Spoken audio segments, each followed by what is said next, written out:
नमस्कार दोस्तों, मैं doctor Hemraj Khorwal, director consultant Manas hospital. दोस्तों, आज हम बात करेंगे घुटने की गद्दी के फटने के बारे में।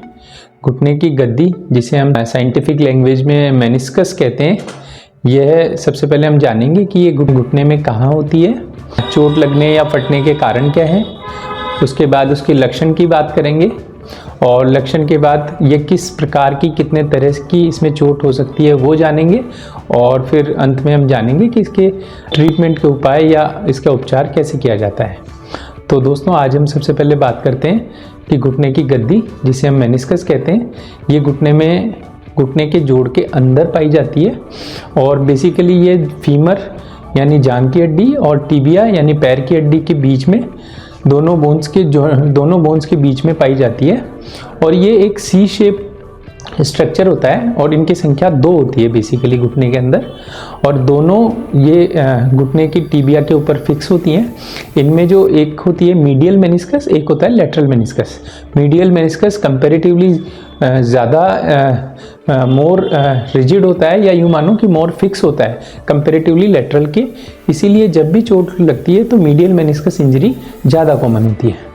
तो दोस्तों, अब मैं आपको घुटने के एक नी मॉडल में भी आपको बताना चाहूँगा कि ये एक्चुअली होती कहाँ है। तो दोस्तों, आप ये देख पा रहे हैं, ये नी मॉडल है जिसमें जैसे मैंने बताया कि ये जांघ की हड्डी मतलब फीमर है और ये टिबिया यानी पैर की हड्डी है। और इन दोनों के बीच में आप देखेंगे कि ये जो ब्राउन स्ट्रक्चर हमें दिखाई दे रहा है ना, एक घुटने के अंदर की तरफ होता है और एक घुटने के बाहर की तरफ, ऐसे 2 ये सी शेप स्ट्रक्चर हमें दिखाई दे रहे हैं। बेसिकली ये स्ट्रक्चर घुटने के अंदर एक शॉक एब्जॉर्बर की तरह काम करते हैं। मतलब आप देखेंगे कि जैसे मोटरसाइकिल वगैरह में शॉकर्स होते हैं, वो कोई भी गड्ढा यदि रोड पे आता है या कोई स्पीड ब्रेकर आता है तो वो एक शॉक एब्जॉर्बर की तरह काम करते हैं और उसके झटके को हमारी बॉडी तक पहुंचने नहीं देते। इसी तरह घुटने के अंदर ये गद्दियाँ काम करती हैं और किसी तरह की कोई भी चोट जब घुटने में लगती है या कोई झटका लगता है तो ये घुटने को आपस में चोट लगने से बचाती है, रगड़ खाने से बचाती है।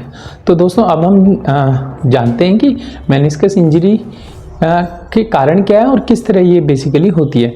तो दोस्तों, सबसे ज़्यादा कॉमन मेनिस्कस इंजरी जो है, जो सिम्टोमेटिक रहती है बेसिकली, वो symptomatic meniscus injury mainly young individuals में होती है, युवाओं में होती है। और ये स्पोर्ट्स प्लेयर्स या एथलीट में कॉमन है, या फिर ये कई बार एक्सीडेंटल केसेस में भी आती है। कई लोग मोटरसाइकिल से गिर जाते हैं या साइकिल से गिर जाते हैं या खेलते खेलते गिर जाते हैं मैदान में, लाइक फुटबॉल, हॉकी या बैडमिंटन, टेनिस। इन केसेस में क्या होता है कि सडन रोटेशनल मूवमेंट घुटने का होता है, घुटने की ट्विस्टिंग इंजरी होती है और उस ट्विस्टिंग इंजरी में बेसिकली ये मेनिस्कस टियर हो जाती है। इसको हम मेनिस्कस टियर कहते हैं इंजरी में। और ये 2-3 तरह का इसका ग्रेडिंग होता है। तो दोस्तों, ये तो है स्पोर्ट्स प्लेयर्स या यंग इंडिविजुअल्स में हमने बात की। इसके बाद एक होता है डीजनरेटिव टियर। ये पहला था ट्रॉमेटिक, मतलब किसी इसके चोट का कारण कोई इंजरी रहती है इसके पीछे। और एक होता है स्वतई या degenerative tear. Degenerative tear mainly older age group में पाया जाता है। जनरली 40 साल से ऊपर के जो उम्र के लोग होते हैं, 40, 50, 60 इस उम्र के जो लोग होते हैं, इनमें समय के साथ, उम्र बढ़ने के साथ स्वतई मेनिस्कस जो है वो समय के साथ फटने लगता है। लेकिन जनरली ये मेनिस्कस इंजरी सिम्टोमेटिक नहीं होती, मतलब प्राइमरली मतलब पेशेंट को उसकी तकलीफ उसको इतनी नहीं होती जितनी ट्रॉमा के बाद यंग इंडिविजुअल्स में होती है। तो अब हम जानेंगे कि मेनिस्कस इंजरी में क्या लक्षण होते हैं, मतलब पेशेंट क्या कंप्लेंट लेके हमारे पास आता है। तो सबसे पहले पेशेंट के जब भी उसकी चोट लगेगी, चाहे वो खेलने के दौरान हो या गिरने के दौरान हो या कोई एक्सीडेंट हो जाए, मोटरसाइकिल से गिर जाए, कोई भी ऐसा कारण हो, तो पेशेंट सबसे पहले वो कंप्लेंट लेके आएगा घुटने में दर्द की। और दर्द भी एक शार्प शूटिंग पेन होता है, जो मुख्यतः, क्योंकि मैंने बताया कि आपको 2 इसमें मेनिस्कस होती है, एक अंदर की तरफ घुटने के, एक आउटर साइड में। तो पेशेंट को जहां पेन होगा, जिस मेनिस्कस में इंजरी होगी, उसको उसी एरिया में सबसे पहले पेशेंट पेन बताएगा। सपोज घुटने में हम महसूस करेंगे ये हमारा घुटने का अंदर का एरिया है, ये बाहर का है। यदि पेशेंट की अंदर वाली मेनिस्कस, जिसको मीडियल मेनिस्कस कहते हैं, यदि ये फटी है तो जनरली पेशेंट अंदर की तरफ पेन बताएगा। यदि वो पेशेंट आउटर साइड में बता रहा है, मतलब आउटर मतलब लेटरल मेनिस्कस, तो जनरली पेशेंट कंप्लेंट करेगा कि मुझे बाहर की तरफ में पेन हो रहा है। और पेन के अलावा पेशेंट दूसरा, कभी कभी उसको चलते समय जब भी वो वेट डालता है, पैर पे वजन लेता है, तो उसको दर्द होता है, चलने में दिक्कत महसूस होती है। और तीसरा और सबसे इम्पोर्टेंट जो लक्षण है वो है जब भी गद्दी कंप्लीट टियर होता है या पूरी फट जाती है, यूँ मानो आप, यदि पूरी फट जाती है तो पेशेंट कभी कभी लॉकिंग की हिस्ट्री देता है। लॉकिंग का मतलब है कि चलते समय पैर अटक जाता है, घुटना अटक जाता है। वो जब पैर को सीधा करने की कोशिश करता है तो वो पैर सीधा पूरी तरह से कर नहीं पाता है, उसका घुटना एक पर्टिकुलर एंगल पे आकर के लॉक हो जाता है, और जब वो ट्राई करता है सीधा करने का तो सीधा हो नहीं पाता। तो ऐसी स्थिति में पेशेंट का घुटना, हम कहते हैं कि लॉकिंग की कंडीशन आ गई। और कभी कभी कुछ पेशेंट्स क्लिक की साउंड करते हैं घुटने में, उनको कभी कभी क्लिकिंग साउंड भी महसूस होता है। तो इस तरह ये 3-4 तरह की कंप्लेंट पेशेंट हमारे पास लेकर आता है। और जैसे मैंने बताया कि ओल्ड एज में डीजनरेटिव टियर होते हैं, ऐसे पेशेंट जनरली कोई कंप्लेंट नहीं करते, समय के साथ उनका एडजस्टेबल रहता है नहीं, और कोई किसी तरह की वो कंप्लेंट करते नहीं है, वो एडजस्ट करते रहते हैं। लेटर ऑन जब वो पूरा डैमेज हो जाता है घुटना, तो आर्थराइटिक की वजह से उनको नी पेन होता है। तो दोस्तों ये तो हमने जाना कि घुटने के जो गद्दी फटती है उसके क्या कारण है और किस तरह वो चोट लगती है। अब हम जानेंगे, बात करेंगे कि ये कितने तरह की होती है, मतलब इसमें ग्रेडिंग क्या क्या होता है। सामान्यतः गद्दी के फटने को हम 3 स्थितियों में डिवाइड करते हैं। पहला है ग्रेड 1, जिसमें कि बहुत ही आंशिक रूप से गद्दी फटती है। आंशिक का हम अभिप्राय ये है कि कई बार उसमें हल्का सा क्रैक हो जाता है या हल्का सा होल हो जाता है, तो हम उसे ग्रेड 1 डेजिग्नेट करते हैं। दूसरा है ग्रेड 2। ग्रेड 2 में थोड़ा जो क्रैक है या जो टियर है वो थोड़ा बड़ा होता है और जनरली कंप्लीट नहीं होता, वो एक सरफेस को कवर करता है। और ग्रेड 3 होता है जिसमें कि गद्दी का एक बड़ा पार्ट डैमेज हो जाता है और पूरी तरह से वो गद्दी को डैमेज कर देता है। तो दोस्तों ग्रेड 1, 2, 3 ये इसके टाइप्स हैं। और इसी के साथ मैं आपको एक चीज़ और बताना चाहूँगा कि गद्दी के फटने में 2 तरह के गद्दी की लोकेशन, मतलब वो जो सी शेप जो उसका स्ट्रक्चर है उसमें टियर किस पोजीशन पे हुआ है, किस लोकेशन पे हुआ है, उसके आधार पे हम गद्दी को 2 भागों में बांटते हैं। एक इनर पार्ट होता है जिसे हम वाइट जोन कहते हैं, एक आउटर पार्ट होता है जिसे हम रेड जोन कहते हैं।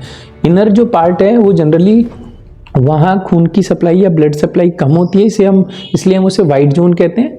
और जो आउटर पार्ट है, जो किनारे वाला पार्ट है, उसको हम रेड जोन इसलिए कहते हैं क्योंकि वहाँ पर ब्लड सप्लाई अच्छी होती है, तो उसे हम रेड जोन कहते हैं। तो मेरा ये बताने का मकसद था कि रेड जोन में यदि कोई टियर है, रेड जोन मतलब पेरिफेरी वाला, आउटर वाला पार्ट मेनिस्कस का, यदि उसमें कोई टियर है तो वो जनरली हील हो जाता है। यदि हम उसको कंजर्वेटिव मैनेज करते हैं तब भी वो हील होता है, और यदि हमें मेनिस्कस को रिपेयर करना पड़ता है तो भी वो जल्दी हील होता है। लेकिन जो वाइट जोन की इंजरीज होती हैं उनमें जनरली वो हील नहीं हो पाती और कई बार हमें वो पार्ट निकालना पड़ता है। तो दोस्तों ये है ट्रॉमा की, मतलब चोट की वजह से किस तरह की ग्रेडिंग हुई, और प्लस उसके जोन के आधार पर कि वो किस हिस्से में लोकेटेड है इंजरी। अब हम दोस्तों बात करते हैं इसके ट्रीटमेंट के बारे में। तो थोड़ा सा इसमें ग्रेड 1 और ग्रेड 2 यदि इंजरीज़ हैं जिनको हम बेसिकली कम इंटेंसिटी की जो इंजरीज़ होती हैं जिसमें गद्दी को कम डैमेज होता है, ऐसे पेशेंट्स या ऐसे केसेस में हम कंजर्वेटिव मैनेजमेंट का प्लान अपनाते हैं। शुरू में कंजर्वेटिव मैनेजमेंट का मतलब है कि हम उसे पेशेंट को रेस्ट देते हैं, उसको एक्सरसाइजेज बताते हैं, स्ट्रेंथनिंग एक्सरसाइजेज बताते हैं, और पेशेंट 3 to 6 वीक्स ये रिजीम फॉलो करता है। मतलब उसको ठीक होने में ग्रेड 1 और 2 की जो इंजरीज़ हैं मेनिस्कस की, उनको ठीक होने में जनरली 3 से 6 हफ्ते का समय वो लगता है। इस दौरान हम पेशेंट को ब्रेसेस पे भी रखते हैं, नॉन वेट बेयरिंग कई बार रखते हैं, उसको स्ट्रेसफुल एक्टिविटीज़ से बचने के लिए सलाह देते हैं, और समय के साथ उसको एक्सरसाइजेज कराते हैं। तो ये प्रोटोकॉल 3 से 6 हफ्ते रहता है। अब बात होती है ग्रेड 3 इंजरीज़ की। ग्रेड 3 मतलब हायर जो इंजरीज़ हैं जिनमें कि मेनिस्कस पूरा फट गया है, तो ऐसे केसेस में हम कोशिश करते हैं मेनिस्कस रिपेयर करने की। मेनिस्कस रिपेयर में क्या होता है कि हम आर्थ्रोस्कोपी मतलब दूरबीन द्वारा एक छोटे छेद द्वारा घुटने के अंदर जाते हैं, एक छेद से हमारा कैमरा अंदर जाता है, दूसरे से हमारे जो मिनी इंस्ट्रूमेंट्स होते हैं वो अंदर जाते हैं घुटने के अंदर, और हम कोशिश करते हैं कि ऐसे बड़े टीयर्स को इंस्ट्रूमेंट्स के द्वारा उसे रिपेयर किया जाए, ना कि उसे हटाया जाए। यदि छोटा कोई पार्ट है और वाइट जोन में वो आता है, मतलब एवेस्कुलर पार्ट है, वाइट जोन में यदि कोई टीयर है तो हम उसको हटा सकते हैं, जिसे हम मैनिसेक्टमी कहते हैं, पार्शियल मैनिसेक्टमी हम उसे कहते हैं। और यदि टीयर बड़ा है और रेड जोन में है तो हम हमेशा कोशिश करते हैं कि उसे रिपेयर किया जाता है, और उसके स्पेसिफिक इंस्ट्रूमेंट्स आते हैं, उसके द्वारा हम दूरबीन से ही उसे रिपेयर करते हैं।